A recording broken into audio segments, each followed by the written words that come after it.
নমস্কার। এমন একটা কাজ আমি বেছে নিয়েছি জীবনের শুরুতে,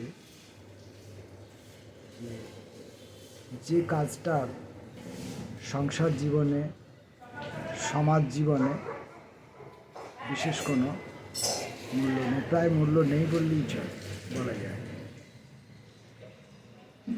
অথচ সেই কাজটা, সেই কর্মক্ষেত্রে, যদি সেটা কর্ম হয় তাহলে সেই কাজের ক্ষেত্রে আসার প্রবণতা এবং সেই কাজজনিত কারণে যে একটি বিশেষণ পাওয়া যায়, বিশেষণটির নাম কবি। সেই বিশেষণটি সংগ্রহের জন্য প্রায় সব মানুষেরই নেশা থাকে। প্রত্যেক মানুষ, বিশেষত বাঙালিরা, প্রত্যেক বাঙালি জীবনে কখনো না কখনো কবিতা লিখেছে। এখন নতুন ইদানিং যেটা ট্রেন্ড দেখা যাচ্ছে, যে অবসর গ্রহণের পর, কর্মজীবন থেকে অবসর গ্রহণের পর বা সংসার জীবনে যখন তাকে অবসরে যাবার বার্তা দিয়ে দেয় যে পরের প্রজন্ম তৈরি হয়ে গেছে সংসারকে টেনে নিয়ে যাওয়ার জন্য, নির্বাহ করার জন্য, তোমার আর এখন তেমন আগের মতো প্রয়োজন নেই, তাই তুমি ইচ্ছে করলে অবসর নিতে পারো। এরকম সময়ে যারা তথাকথিতভাবে কর্মজীবনে ছিলেন না, আমাদের দেশে তো সাধারণত কর্মজীবন বলতে চাকরি জীবনকে বোঝানো হয়। বাকি ব্যবসা বাণিজ্য, শিল্প, গান বাজনা, অভিনয়, এসবগুলোকে সাধারণত কর্মজীবন কেউ বলেন না, কেন যায় না, কারণ এখানে অবশ্য অবসর বলেও তেমন কোনো নির্দিষ্ট বয়স নেই, সেই জন্য হয়তো বলেন না। তো এগুলোকে সবই কর্মজীবন বলে ধরছি, যেখান থেকে আমার জীবিকা নির্বাহের জন্য আয় হয়, আমি সংসার নির্বাহ করতে পারি এবং আমার জীবনকে অতিবাহিত করতে পারি, জীবনকে সুস্থতা দিতে পারি, জীবনকে অর্থনৈতিক দৃঢ়তা দিতে পারি, অর্থনৈতিক একটা ক্ষমতা দিতে পারি। সেগুলো সবই কাজ, এবং সে সবগুলোই কর্মক্ষেত্র, কাজের জায়গা। কিন্তু সেই কাজের জায়গা থেকেও মানুষকে একদিন না একদিন অবসর নিতেই হয়। শারীরিক কারণে, মেধাগত কারণে, সমস্ত দিক দিয়ে মানুষের ক্ষমতা কমে আসে, আর উল্টো দিকে তার চাহিদাটাও কমে আসে। এইসব কারণে মানুষকে অবসর নিতে হয়। তো ফলে এখন এই অবসর যাপনে, আর এখন সমাজের এমন একটা অবস্থা, নতুন প্রজন্ম প্রায় নেই বললেই চলে। চতুর্দিকে তাকালে যা দেখতে পাই সব আমার মতো, আমার কাছাকাছি, আমার মতো বা আমার চেয়ে উপরে বেশি বয়স্ক লোকে ভরা চতুর্দিক। শুকনো পাতায় চতুর্দিক ভরা, হয় শুকনো নয় হলুদ হয়ে এসছে, বিবর্ণ হয়ে এসছে, এরকম সব পাতায় সব গাছ ভরা। কচি পাতা গাছে প্রায় দেখাই যায় না। বসন্ত আসছে, কচি পাতা তো আসার কথা, কিন্তু রাস্তাঘাটে বেরোলে তেমন দেখতে পাই না। আর বাংলার রাস্তাঘাটে বেরোলে যে যা কচি পাতা দেখতে পাই, সেগুলো অধিকাংশই, শুনতে খুব খারাপ লাগলেও অধিকাংশই অন্য রাজ্য থেকে আসা, চাকরি করতে আসা, পড়াশোনা করতে আসা, চাকরি তো খুব কম, চাকরির ক্ষেত্র নেই বললেই চলে, পড়াশোনা করতে আসা বা অন্যান্য কিছু ক্ষেত্রে অন্য রাজ্য থেকে আসা কিছু কম বয়সী ছেলেমেয়েদের রাস্তাঘাটে দেখা যায়। আমাদের মধ্যবিত্ত সংসারের চতুর্দিকে তাকিয়ে তো দেখি কোনো বাড়িতেই একটিও বাচ্চা ছেলে মেয়ে, বাচ্চা বলতে আমি একদম কিশোর বোঝাচ্ছি না, শিশু বা কিশোরকে বোঝাচ্ছি না, বাচ্চা বলতে আমি যুবক যুবতী, মধ্যবয়স পর্যন্ত, 40, 45, 50 পর্যন্ত বয়সের ছেলে মেয়েদের বা যুবক যুবতীদের চতুর্দিকে প্রায় দেখা যায় না। তো এমতো অবস্থায় আমরা যারা জীবন থেকে অবসর নিতে চলেছি বা নিয়ে ফেলেছি, বা জীবন আমাদের যাদেরকে অবসরে পাঠিয়ে দিচ্ছে বা দিয়েছে, তারা আমরা এই একটি কাজে এসে হাজির হচ্ছি, কবিতা লেখায়। কবিতা পড়ায় বা কবিতা শোনায় নয়, কবিতা লেখায়।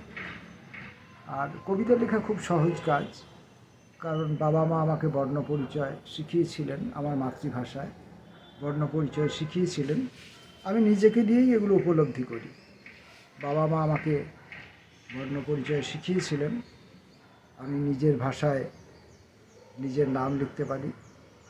আমার কিছু প্রয়োজনীয় কিছু কথাবার্তা, আমার যা নিড সংসারের কাছে, সমাজের কাছে লিখতে পারি। নিড আমি লিখলেই যে সেগুলো পেয়ে যাই তেমনটা নয়, কিন্তু আমি লিখতে পারি।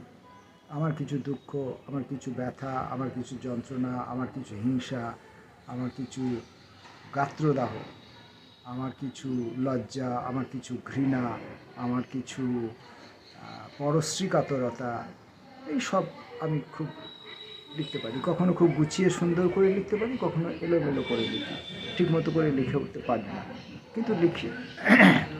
এখন যেহেতু লিখি, তাহলে আমি লেখক। আর লেখাগুলো যদি ছোট বড় লাইনে হয়, ছোট মাপে এবং ছোট বড় লাইনে যদি হয়, তাহলে সেটা হয়ে যায় কবিতা। এই কথা যে কারণে বলতে শুরু করেছিলাম, যে কবিতা পড়বার জন্যে, কবিতা লেখবার জন্যে যে একটা সুস্থ পরিবেশ দরকার, একটা শান্ত পরিবেশ দরকার, যাতে আমার কথাটা অন্য লোক শুনতে পায়, অন্তত আমার কথাটা আমি শুনতে পাই। হয়তো অন্য কেউ শোনার নেই, তাই অন্য কেউ শুনতে পেলেন কি না পেলেন তাতে বিশেষ কিছু যায় আসে না, কিন্তু যাতে আমার কথাটা আমি শুনতে পাই, আমার কথা যাতে আমার কান দিয়ে আমার মরমে প্রবেশ করে, সেটা যাতে হয়, সেরকম একটা পরিবেশ খুঁজি সবসময়, পাই না। এই কবিতা পড়তে বসার আগে, কিছুক্ষণ আগেই দেখলাম রাস্তায় ধ্বজা ধরে কোনো এক রাজনৈতিক দলের কিছু লোক এসে তীব্র স্বরে, তারস্বরে কিছুক্ষণ চিৎকার করে গেলেন। তারা কি চিৎকার করলেন, তাদের মাইকে কি বললেন, একটি বর্ণও আমি শুনতে পেলাম না, কিন্তু আওয়াজটা শুনতে পেলাম, কথাগুলো শুনতে পাইনি। এখন তাদের কথাগুলো যে মানুষের কাছে পৌঁছাচ্ছে না, শুধু আওয়াজ পৌঁছাচ্ছে, এ বিষয়ে তারা সচেতন কিনা আমি জানি না। যাই হোক, কিছুক্ষণ চিৎকার করে তারা চলে গেলেন। আবার এই যে আমি কথা বলছিলাম, কথা বলতে বলতেই আবার নিচে একটা মাইকের শব্দ পেলাম। সেটা অবশ্য কোনো রাজনৈতিক দলের মাইক নয়, কোনো বিক্রেতা ফেরি করতে এসছে, তো তার মাইক। সেই জন্য আমি মাঝখানে পজ করে দিলাম, আবার ফিরে এলাম। তো কবিতা পড়ার জন্য পরিবেশ পাই না। আর একটা কথা হচ্ছে যে আমি এমন কিছু কাজের সঙ্গে সারা জীবন অতিবাহিত করেছি যেগুলোকে বলা হয় থ্যাঙ্কলেস জব। তুমি যতক্ষণ কাজ করছো ততক্ষণ আমি তোমার কাজ নিচ্ছি। তুমি এমন কোনো কাজ করছো না যেটার জন্যে তোমার কোনো পদের স্বীকৃতি আছে, বা কর্তৃপক্ষ বা সমাজ বা গ্রাহক কেউ তোমাকে তার জন্য সম্মান করে, এমন কাজ তুমি করছো না। তুমি সেই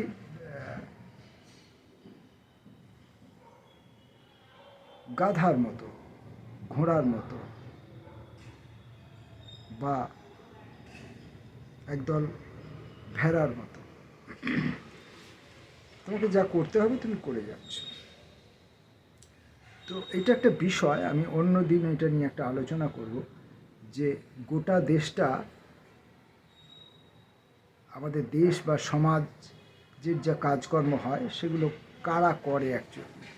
আমি জানি কৃষক করে, শ্রমিক করে, আর চিকিৎসা করেন শিক্ষকেরা, আর পড়াশোনায় চিকিৎসা করেন চিকিৎসকরা, ভুল বলেছি, চিকিৎসা করেন চিকিৎসকরা, আর পড়াশোনা শিখিয়ে আমাদেরকে তৈরি করেন শিক্ষকরা।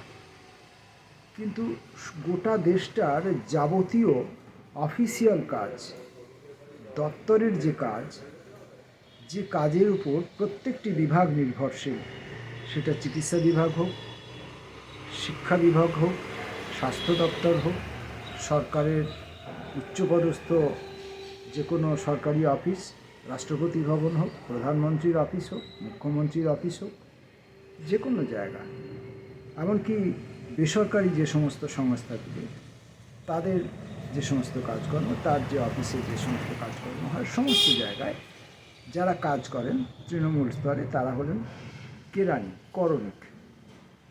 এখন এই করণিকদের কাজ কিন্তু একটি থ্যাঙ্কলেস জব।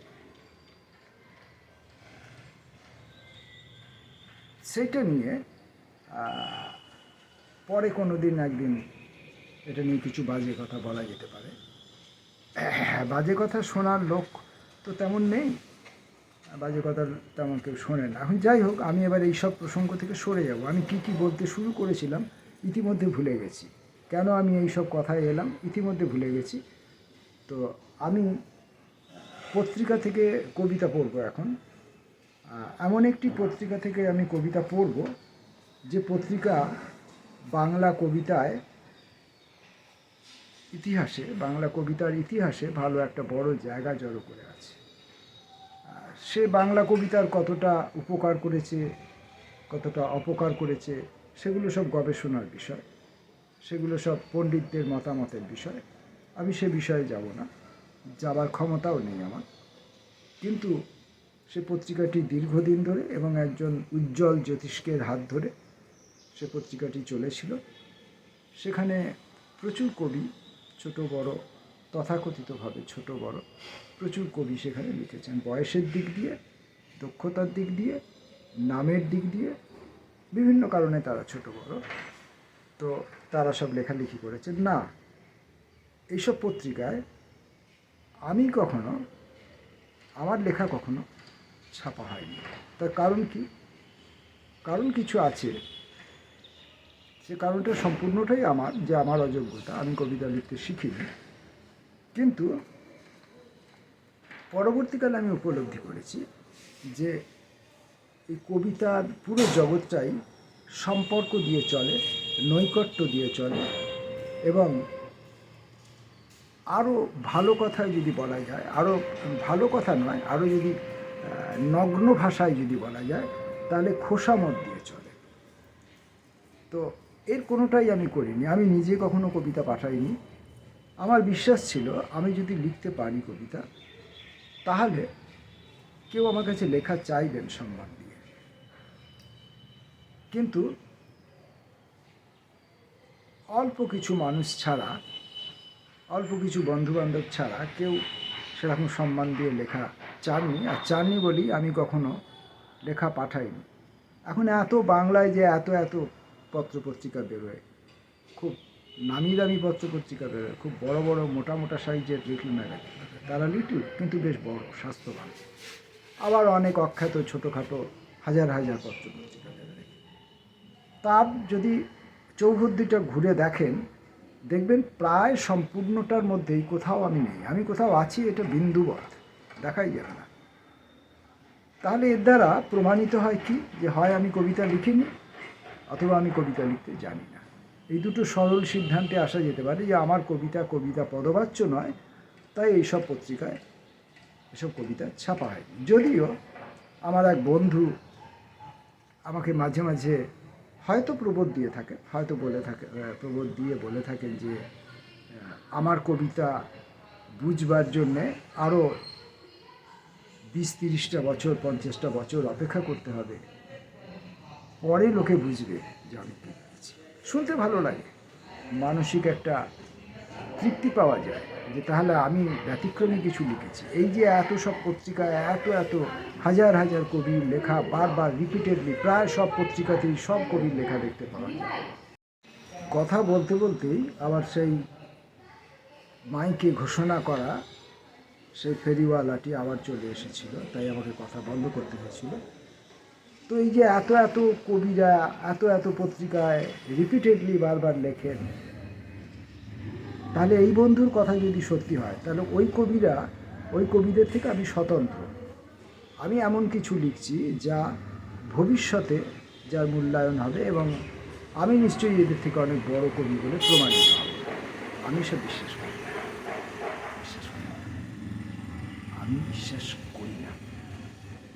আমি লিখতে পারি না, এটাকেই আমি বিশ্বাস করি।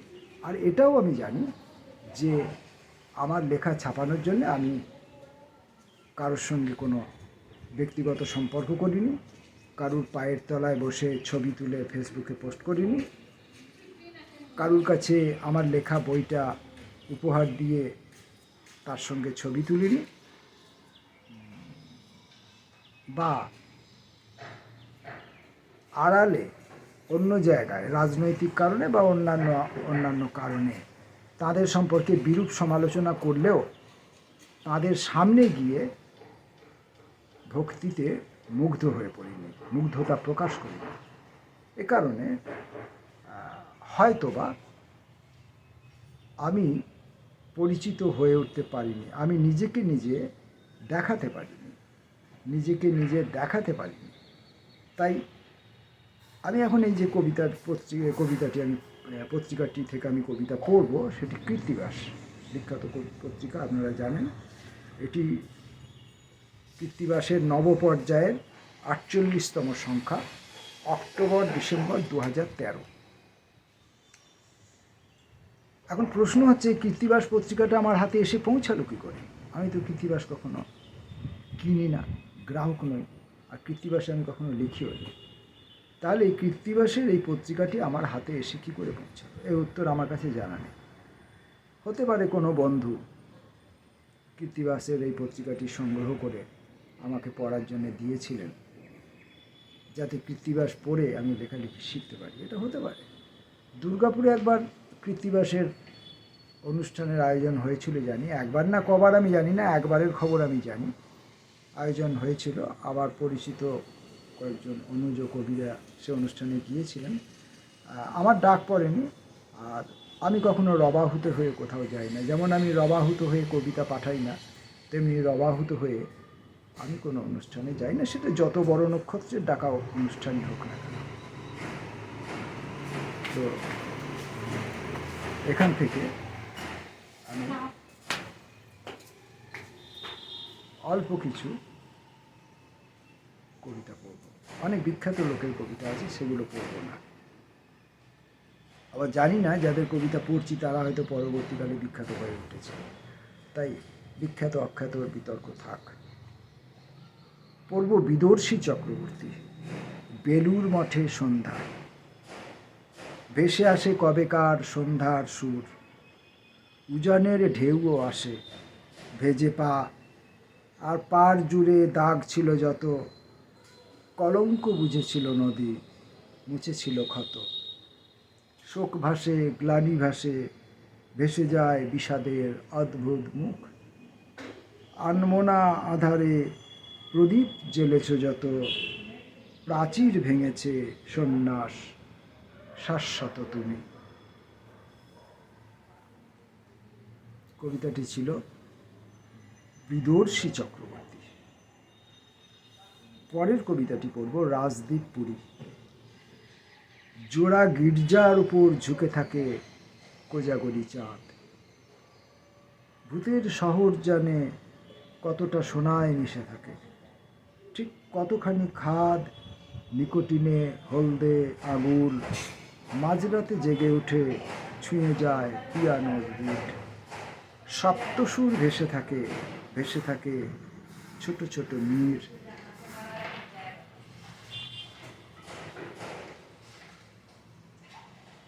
পরের কবিতাটি পড়ব বিদিশা ভৌমিক, পিছু ডাক। একটা চড়ুই খড়কুটো ঠোঁটে নিয়ে উড়ে যাচ্ছে, বৃষ্টি হয়ে গেছে, সিঁড়ি বেয়ে নেমে যাচ্ছে ওই ধারা জল, ভেজা সোঁদা ঘ্রাণ বাতাস আজ স্মৃতির গল্প শোনায়। মনে পড়ে স্কুল ফেরা বৃষ্টি ভেজা দিন, আর হল ঘরের প্রার্থনার শ্বাস, মাঠের বাজ পড়া নারকেল গাছটা আগলে রেখেছে এক মুঠো স্মৃতি। মন খারাপ দমকা বাতাস চেপে ধরে ফুসফুস অ্যালভিওলাই, অতীতের আঁচল টেনে ধরে বৃষ্টি দিকে। খড়কুটো জীবন হয়তো কখন উড়ে যাবে। বিষণ্ণ সময় ফিরে এসো বলে কখনো কি পিছু ডাক দেবে?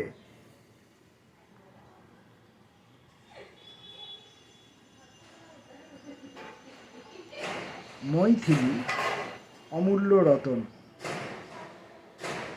কবির নাম মৈথিলী, কারণ প্রত্যেক ক্ষেত্রে কবির নাম আগে আছে, আর এই মৈথিলী শুধু মৈথিলী লেখা আছে, পরে অমূল্য রতন।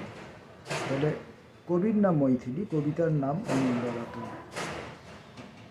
ভজনে ভোজবাজি হলো আমার মাথা খাও, বৈশাখে আমেজ এসেছে, পুকুরে স্নান করে গীত গোবিন্দে অমূল্য রতন খুঁজি। পাগলা সাঁকোটা নাড়াসনি?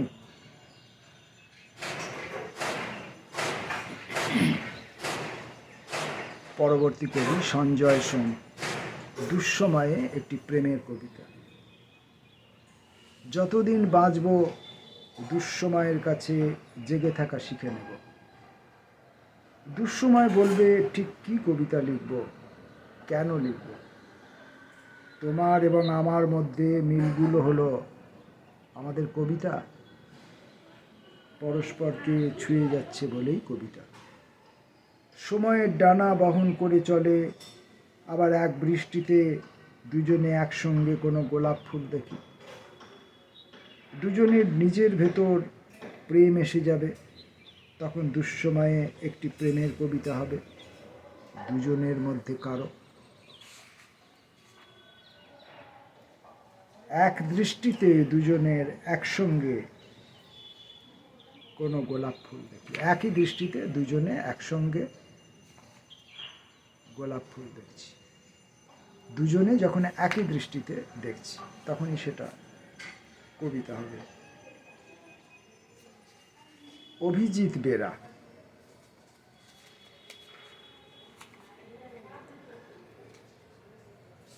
125 জামিন। যিশু কি বাংলায় এসেছিলেন, কিংবা মাদাম মেরি ছোট্ট যিশুকে কোলে নিয়ে? যিশুর হাতে একটা ক্রুশ, কলা পাতায় পঞ্চব্যঞ্জন খেয়ে আটচালায় দুর্গার পাঁচালি শুনেছিলেন, কিংবা কৃষ্ণের অষ্টোত্তর শতনাম কাহিনী? কৃষ্ণ কালিয়া দমন করছেন আর ছোট্ট শিশু হাততালি দিচ্ছেন। ওদের দেখতে গগনেন্দ্র গ্যালারিতে লম্বা লাইন, একসঙ্গে ছোট্ট যিশু ও কৃষ্ণকে দেখা যায়নি কখনো। সবার ঘোর লেগে গেছে, যিশু নাকি বাঙালি ছিলেন। আমি এক কোণে চুপচাপ দাঁড়িয়ে, একটি বড় পোর্সেলিন বোতলে জল ঢেলে তাতে ফুল ভাসানো হয়েছে, তাতে ডুবে মরার জন্য পিঁপড়েদের লম্বা লাইন। আমার নিজেকে খুব ক্ষুদ্র মনে হচ্ছে। ঘুরতে ঘুরতে কখন যে পিঁপড়ের সারিতে দাঁড়িয়ে পড়েছি। লাইন দ্রুত এগোচ্ছে। সামনে গিয়ে দেখি স্বয়ং যামিনী রায় লাইনটির তদারকি করছেন।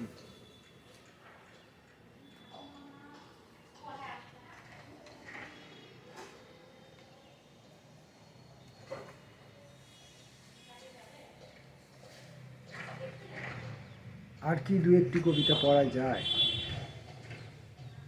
প্রথম দিকে অনেক অপ্রাসঙ্গিক বাজে কথা বকে নিয়েছি, যার জন্য ভিডিওটা অলরেডি অনেকটা বড় হয়ে গেছে। তথাপি তন্ময় চক্রবর্তী। পার্কের বেঞ্চিটা ফাঁকা। প্রেম শব্দটি বারবার লিখে কেটে দিই। মেয়েটির পছন্দ নয়, একদম নয়। ভালোবাসা লিখেছি যতবার, বলেছে ভেবে দেখেছো কখনো? মফস্বল, নির্জনতা, জ্যোৎস্না রাত, ফাঁকা মাঠ, এসব দিয়ে বোঝাতে গিয়ে টের পেলাম বাথরুমের কল থেকে আর জল পড়ছে না। টেলিফোন চুপ করে শুয়ে আছে। নতুন জামা কাপড় ঘুমোচ্ছে আলমারির তাকে, আর ক্যালেন্ডারের দাগ দেওয়া অংশটা ছেঁড়া। কালো ফ্রেমের চশমা পরা লোকটার সাথে একটা ট্যাক্সিতে চেপে Babughat, Howrah bridge, park street ঘুরতে ঘুরতে হঠাৎই চোখে পড়ল পার্কের বেঞ্চিটা ফাঁকা।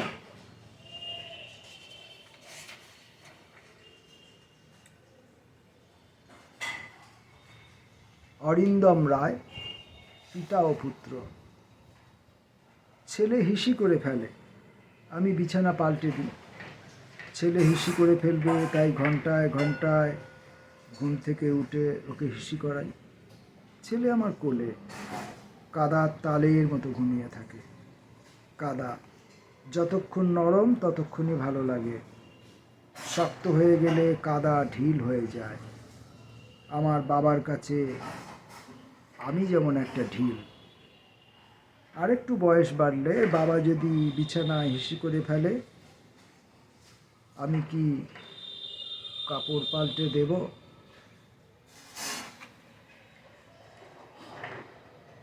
Sudipta Bandyopadhyay, platform ticket. তাকে তুমি আরও একবার পিছু ডাকো, ডেকে বলো সাবধানে যেও, পৌঁছে খবর দিও, কুশল ইত্যাদি। চিঠি লিখো, যদিও এখন পত্র দেবার রীতি উঠে গেছে, এমনকি টেলিগ্রাম আইনত মৃত, তবু ভালো লাগে চিঠি পেতে। ভালো লাগে কাগজের ভাঁজে লেগে থাকা আঙুলের ছাপ। তারপর ট্রেন ছেড়ে দিক, স্টেশন ভরিয়ে রেখে কোলাহলে ফিরে এসো তুমি। হাত ব্যাগে রেখে দেওয়া প্ল্যাটফর্ম টিকিট জানুক প্রত্যুৎ গমনের আজও সেই 5 টাকা দাম।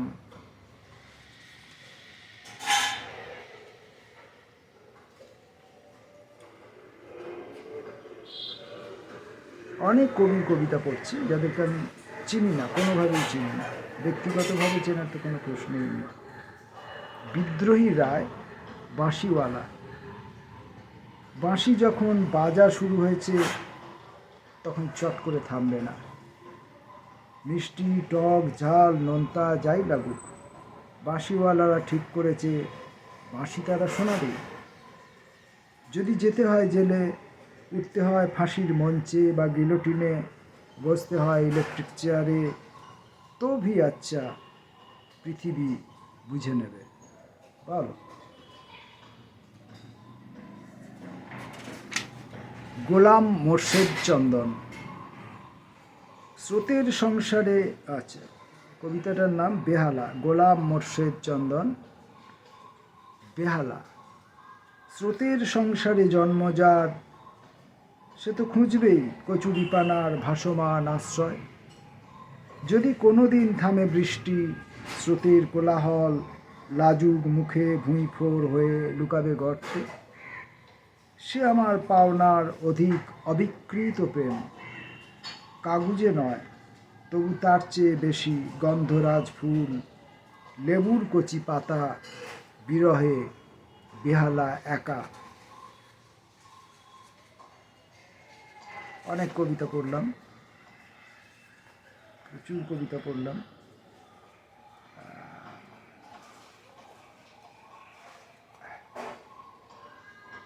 আর কি দু একটা কবিতা পড়া যায় দেখি। উৎপল মান, প্রথম দেখা।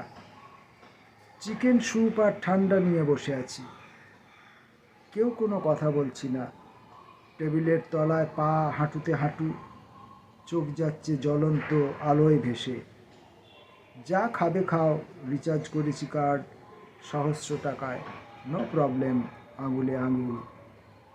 ট্যাবলেট ছবি নিচ্ছে আমার ও জগৎ সংসারের, হাসছি। ভালো লাগছে তোমার? ফেসবুক অ্যাকাউন্ট থেকে উঠে এসে বসেছি আমরা নির্বাক টেবিলে। পাপড়ি গঙ্গোপাধ্যায়, বারুদ। যে পুরুষটি অফিসে নতুন, তার সঙ্গে ভাব হবে? খুব খুব ভাব। যেতে পারবো সন্ধেবেলা পার্ক বা লেক ক্লাব। ভিজতে রাজি হবে কি ওই সৌম্য দর্শন, যেদিন নগরী ঢেকে শ্রাবণী বর্ষণ। শীতের দুপুরে ও কি জ্বালাবে আগুন? আহা, সবই মনে মনে, এ বয়সে এসব কি সাজে? ব্যস্ত থাকতে হবে শুধু সম্মানিত কাজে। তবু বাঁচতে গেলে লাগে চাল কিংবা খুদ। সহকর্মীগণ, তোমরা গসিপ করো না, পুরুষটি সুভদ্র খুবই, স্বপ্নে আমি খুঁজেছি বারুদ। ভালো।